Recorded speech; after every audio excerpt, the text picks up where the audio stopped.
So I've been fasting for about 3 hours now, and I got my first meal. The first meal is just a protein shake and one banana because I have a pretty heavy leg day coming up. So here, this is Split, Croatia. Just walking. Got about a 15 to 20-minute walk to the gym.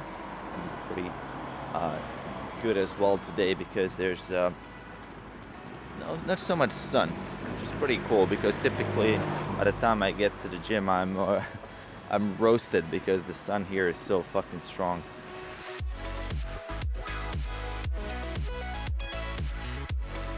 So we're in the gym right now, and as you guys can see, I'm doing my warm-up sets for squats, standard stuff as usual. I did my generic warm-up for lower body before this. That includes some dynamic stretching, which is going to be linked in the description below. There's a separate video where I discussed more about stretching, static stretching versus dynamic stretching, which type of stretching should you do before a workout, and how to kind of get that mobility and range of motion improvement and get your core body temperature up, which is all critical part of training, basically getting yourself warmed up.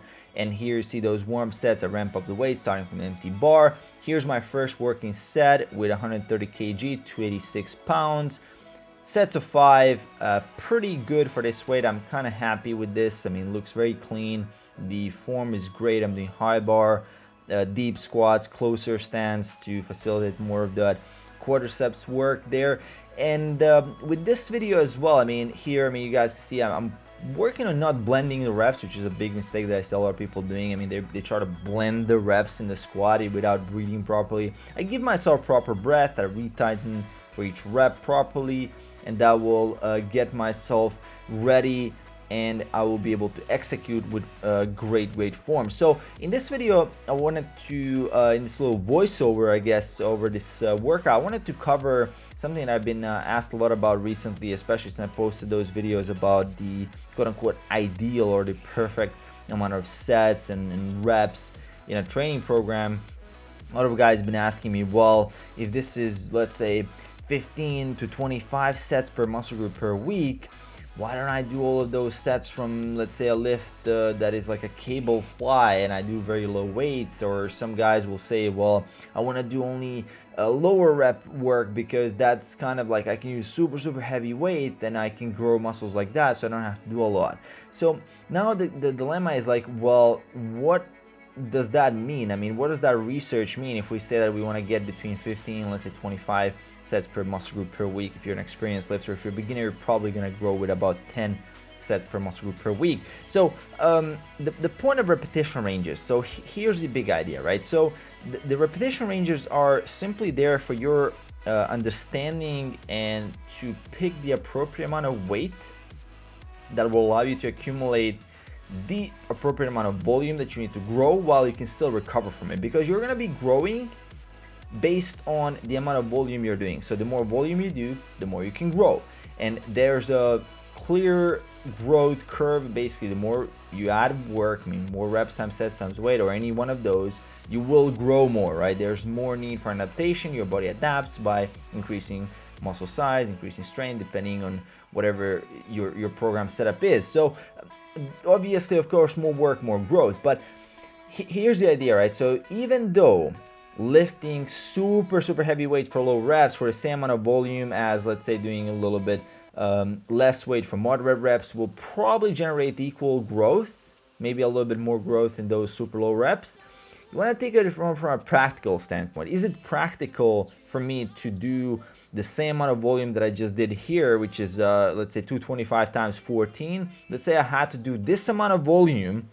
If I just do that, this weight times sets times reps, and if I do this one set, if I try to do it with, let's say, 308 for singles, or something like that, I would have to do those singles for like an hour to be able to get that same amount of volume. And I'm going to be so beat up that I could probably not train for the next 3-4 days, because it's not practical for me. So for me, it's easier to get that volume from doing sets of 225, which is still heavy enough for me to cause an adaptation, than to do the same amount of volume, even if it would give me a slight edge from doing singles or doubles, right? So you want to look at it from a practical standpoint, because to grow, you need a shit ton of volume, especially if you're experienced.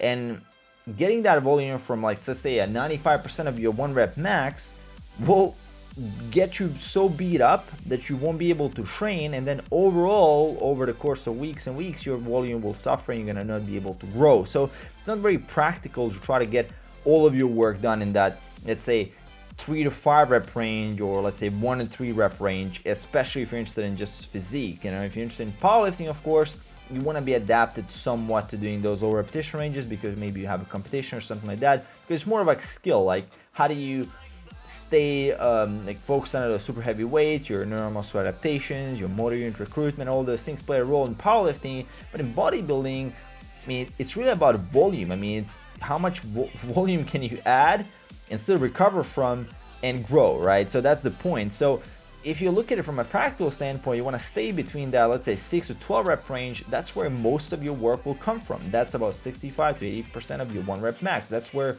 most of the work that you're going to be doing in the gym will be from. And then there's some work, of course, in that 12 to 15 rep range.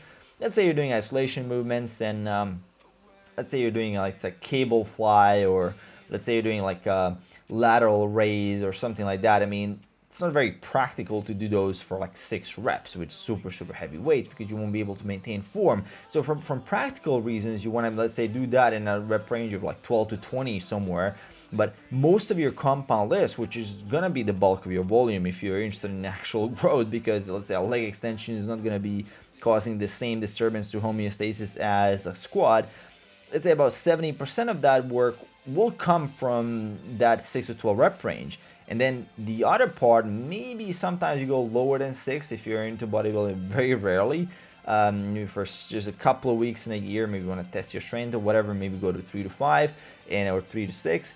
But in general, I mean, we're talking about 6 to 12 as bulk of your training. So those, let's say you're doing 15 sets per muscle group per week, about 10 of those sets will come from, let's say, compound lifts, multi-joint movements, and then the rest might come from isolation movements. And that's kind of how you organize it, how you want to think about it from a simple practical standpoint of what can I do that is sustainable, that allows me to progress and get better and better and add more weight. But at the same time, I mean, you have to build muscle, you have to be increasing that volume, and then there's the only way to do that is to be able to recover from the volume, right? And I see these people online, I mean, always claiming, hey, I have the best program, you know, just my program is super low volume, you don't have to be for hours and hours in the gym, you can do this and you're gonna be able to grow the same amount as, let's say, the guys who are doing 2-3 hours in the gym. I mean, look, I mean, it depends on your goals, of course. I mean, for some people, I mean, if you're just a casual lifter, if you just want to get a little bit of abs, and if you're just gonna build a little bit of muscle, some generic routine will probably get you there, and you might be happy, and eventually if you want to move on to something, you can. But a workout plan has to be individualized. It's impossible to create a generic workout plan that will fit for everybody. I really throw out the word impossible, but I mean, just as a generalization, and say, okay, here's a plan that will work for everybody. That just doesn't work. I mean, think about it. I mean, people are unique, and our DNAs are unique, our life situations are unique, our environments are unique. So we need specific solutions. And even the studies, even the research, there's one thing that is science, but there's a whole part of quote unquote bodybuilding or physique or whatever, you're like casual lifting and powerlifting, that is art. You know, there's an art form to it, because the art form is how can you customize the program based on the individual response, because the individual response, of course, matters a lot more than what some study says. If the study says this and the individual doesn't respond to this, of course you want to do what the individual responds to, not what the study says, because studies are just a general recommendation, right? Because studies are based on mean values, on averages typically, and depending on how you look at it and how many standard deviations, I mean, we have a huge inter-individual variability. I mean, generally, let's say, a quick example, like coffee is great. You know, you could say that coffee increases performance. If you look at the actual research, for some people, coffee will decrease performance. For some people, it makes them feel extremely miserable, and they're non-responders at all. And then there's high responders for whom coffee actually does boost performance. So there's always two sides to a coin. There's always two sides to a tool, like intermittent fasting, right? So we can't say intermittent fasting is great for everybody, because that's definitely not true. I had clients who go intermittent fasting and they feel like shit. And there's other people who it works great for. It's always important to look at what your individual response is. I don't think people put so much emphasis on this because it is kind of cool to be a part of a cult or a group or some kind of group think, and it's just like, oh, I'm doing that plan. I'm doing that plan as well. It's awesome. Let's be friends. Let's do this and that.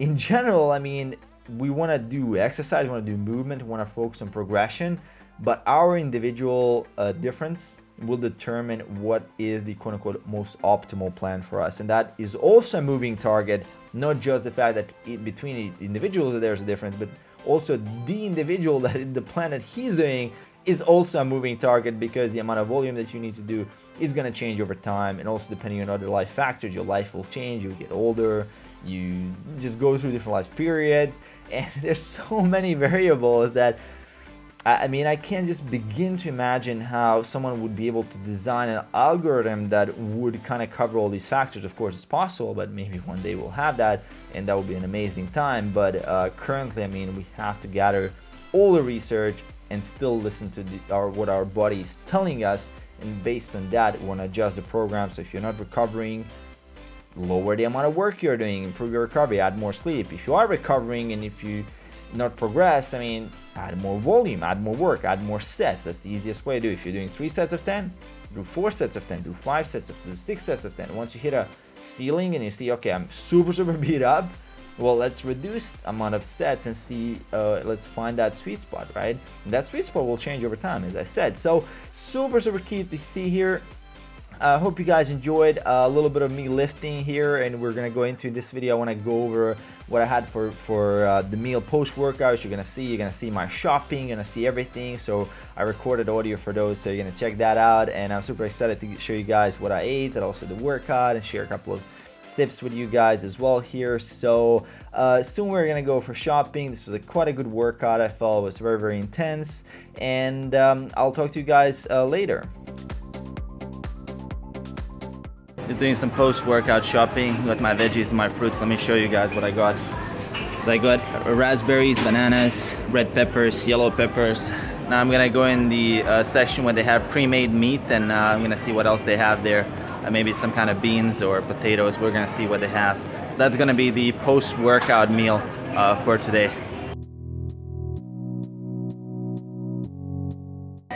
There's one last remaining cooked chicken here. Let's see what else they have. There's some beans there, so I'm gonna get those beans. And there's also chicken risotto. Like, let me show you guys. That looks pretty nice, so I'm gonna get some of that for my carbs. So it's gonna be beans and this rice here for carbs, and for protein we're gonna have that big chicken here. Je vais grah salate. Bolje neka stoji, pa ajde vidit ću ja. Neka stoji 300, što ima veze. Neko će pojesti. 250 grah salate, da vidimo ovdje što imate od mesa. So got my protein, got my carbs. Let me show you guys what I have here. So we have a whole chicken here. We have good beans. We have some good chicken here with this is rice, and we have some quark. This is really cool. They just introduced this product here in Croatia, so it's pretty good to get some high protein. So one of these has about 13 grams of protein per 100 grams, which is pretty cool, because you can eat 2 of these and you can hit the almost 30 grams of protein, which is awesome when you get your leucine threshold handled. So let's check out and let's go home, get some food.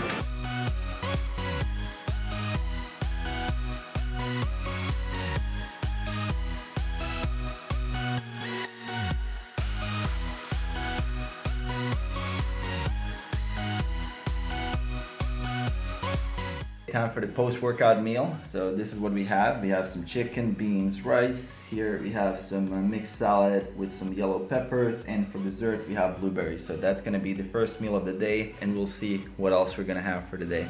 Peace.